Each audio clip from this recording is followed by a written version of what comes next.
আজকে এটা মানালি ট্রিপের দ্বিতীয় দিনের ভিডিও।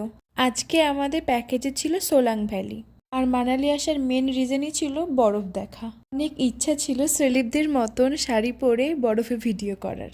সোলাং ভ্যালিতে এসে গাড়ি থেকে নেমে চটপট জ্যাকেট খুলে ভিডিও ফটোশ্যুট করে নিলাম। দেন মোমোস, ব্রেড অমলেট খেলাম। খেয়ে চলে গেলাম নেক্সট লোকেশন অটল টানেল। অটল টানেল আমাদের প্যাকেজে ইনক্লুডেড ছিল না, এটা আমরা নিজেরা ক্যাব বুক করে চলে গেলাম। অটল টানেলে আরও বেশি বরফ।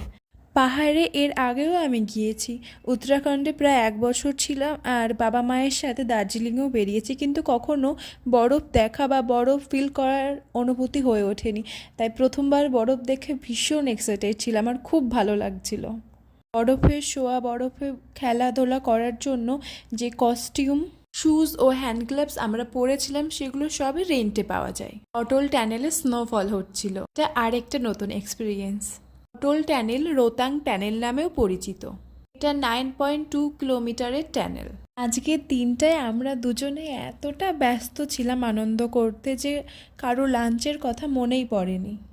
লাঞ্চ বিকেল 5টারও পরে করেছিলাম আমরা সেদিন।